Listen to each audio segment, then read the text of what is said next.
Have you ever thought that sound itself could be dangerous? Not a loud sound, no, not an explosion. I'm talking about a barely perceptible noise, the kind you only hear when the house is in absolute silence, at 3 in the morning. A sound your brain refuses to identify, dismissing it as old pipes or a settling foundation. Well, I found a sound, and now I know for certain there are things that no one should ever hear. My name is Marcus, I'm 34, and I'm a sound engineer. Or, well, I was, before I took an indefinite sabbatical from reality. A year ago, I was working on a pretty boring project, a documentary about ghost towns in the Midwest. You know the shots, dust dancing in the rays of the setting sun, old signs creaking in the wind, the romance of decay. My task was simple: drive out to the location, record the silence and the atmosphere so the sound designers at the studio could layer it under the voiceover later. I love gigs like that. No actors, no retakes. Just me, my Sony PCM D100 microphone, my headphones, and an abandoned world. I drove out to Nevada to a place called Caldwell. Even for a ghost town, it was too dead. When I turned off the main highway and drove 10 miles down a gravel road, the GPS just died. Not lost signal, but the screen shut off, like the phone had drained to zero in a second. But I'm a genius, so I didn't pay attention to that. Reaching the site by evening, I realized Caldwell wasn't a town. It was a museum of the apocalypse. A dozen wooden houses, a church without a roof, and the main attraction, an old fire station. Inside, there was even an air raid siren, huge, rusted, looking like a mechanical flower of death. I pulled out my Canon, a microphone with a parabolic dish. You know, like in spy movies? You point it at an object half a kilometer away, and you can hear a person breathing. I aimed the dish deep into the main street, closed my eyes, and started listening. The silence in places like that, it's alive. It presses on your eardrums. In my headphones, I could hear the crack of cooling wood, a stone falling a mile away. And then I caught it, a sound that shouldn't have been there. It wasn't coming from outside. It was coming from the siren, not the wind. There was no wind. It was a thin, glassy ringing. Imagine running a wet finger around the rim of a crystal glass, multiplying the frequency 1,000 times and slowing it down tenfold. The sound was coming from the horn of the siren. I moved closer. Rust, cobwebs, a wasp nest, dead mechanics. It physically couldn't make a sound without electricity, but the sound was there, and it was getting louder. The closer I brought the microphone to that rusted horn, the clearer it became. This wasn't just resonance, it was a voice, or an imitation of one. It didn't speak words, but in its modulations, you could make out the structure of speech, as if someone was trying to shout to you through a thick layer of water. I recorded about an hour of this noise. Curiosity overpowered the fear. I'm a professional. I often hear infrasound that makes people's ears bleed. But this was different. This was infrasound that seemed to penetrate not your ears, but your thoughts directly. I got back to my motel in Vegas after dark. I dumped the files onto my laptop, opened the software, and pulled up the frequency graph. You know what a spectrogram of normal wind looks like? Mountains, chaos. But this was a spiral, a perfect, mathematically precise, logarithmic spiral. That doesn't happen in nature. I put on my headphones, cranked the volume to the max, and played the recording in reverse. Everyone knows that cheap trick from horror movies, right? Like Paul McCartney is dead if you play it backwards. But this isn't the Beatles. This was the siren. In reverse, the noise disappeared, and the ringing turned into a sequence of clicks. Morse code. I swear. I don't know Morse code. I went online, found a chart, and started translating the clicks into letters. It took 5 hours. I didn't sleep, I drank coffee, and I translated. And when I assembled the letters, I dropped my mug, and it shattered on the floor. The spacebar key popped off. The message was, "Let me go. You shall not pass further. I see you in the red spectrum. Marcus." My name was there. A chill ran down my spine. I looked out the window. A regular motel parking lot, neon, moths batting against the lamps. How did that rusted bucket in Nevada know my name? I checked the metadata of the file. Maybe I had written it myself the day before and forgotten. No.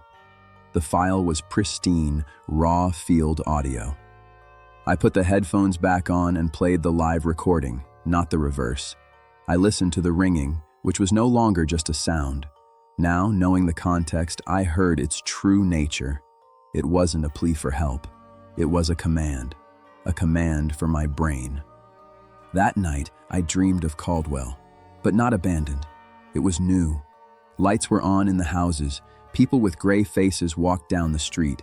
They didn't speak. They just opened their mouths, and out came that same crystalline ringing. The siren on the fire station was rotating, and I understood. It wasn't warning of danger. It was the source. It was making them sing with mouths full of broken glass. I woke up in a cold sweat, feeling my lips trembling. It seemed like I, too, was trying to reproduce that ringing. I should have destroyed the recording. It was the obvious choice. But the professional in me, the damned perfectionist, decided to run one more test. I loaded the audio and wrote a simple script for noise reduction. I removed the wind, removed the background, leaving only the pure signal. When the program finished processing, I saw what finished me. Hidden behind the white noise was not just code. There was a layer of low frequencies, so low that the human ear can't hear them, but the body feels them. Infrasound at 19 Hertz. Do you know why that matters? 19 Hertz is the resonant frequency of the human eyeball. If you play a sound at that frequency and volume, your vision starts to distort. You start seeing shadows that aren't there in reality, shapes, figures. That siren wasn't just sending a distress signal, it was creating ghosts. It made the air vibrate so that the brain hallucinated, filling the emptiness with demons. The people in Caldwell didn't die of plague. They drove each other insane, thinking they were seeing monsters, trying to kill what was imagined, and they killed each other. I understood this too late. When I was listening to the cleaned file at a dangerously high volume, trying to isolate the details, my monitor behind the laptop went black. I looked up. The black screen became a mirror. I saw my reflection, pale, wearing huge headphones like a robot. And then the reflection smiled at me, but I wasn't smiling. My lips were tightly pressed. I ripped off the headphones and threw them against the wall. The drivers burst, and absolute silence hung in the room. I stared at my reflection in the switched-off monitor. It stared back at me with a grimace of wild terror. I raised my hand to my face. The reflection twitched, as if electrocuted. And then I heard it again. The ringing. Faint, but clear. It was coming from the broken headphones. They weren't plugged into anything. The jack dangled in the air, the severed wire sticking out like a hair, but from the cracked speaker, that sound continued to stream. It was no longer recorded. It was generating itself. I grabbed the laptop and ran out into the hallway. Right in front of my room door stood a man. He was gray. No, not gray-haired, but the color of wet ash. The hotel janitor. He just stood there, staring through me, and his lips moved silently, forming a perfect "oh," as if he were singing a note only he could hear. I think I screamed. I ran down the stairs to the parking lot. The laptop in my hands was overheating, the plastic turning soft, melting under my fingers. I reached the dumpster behind the motel, smashed the laptop on the asphalt, ripped out the hard drive, and started stomping on it until my legs hurt. Shards of circuit boards flew in different directions. The ringing in my ears stopped, immediately, cut off like a knife. 6 months have passed since then. The hard drive is dead, no recordings exist. I told the client the equipment was stolen. I quit the film business, sold all my gear, and moved to a small apartment in Chicago. I have no microphone, no speakers. In my apartment, there is absolute scorched silence. I taped my ears shut with medical wax when I realized that the silence isn't always empty. Sometimes, when I'm falling asleep, I hear that ringing again. It doesn't come from outside. It rings somewhere deep in my eustachian tubes, like an echo trapped in the cochlea, refusing to die. And then, in the darkness of my bedroom, with no source of light, I start to see their outlines. Gray faces that don't smile, but simply open their mouths to warn me that the frequency is still inside me, that it's a seed, and someday I won't be able to stay silent anymore.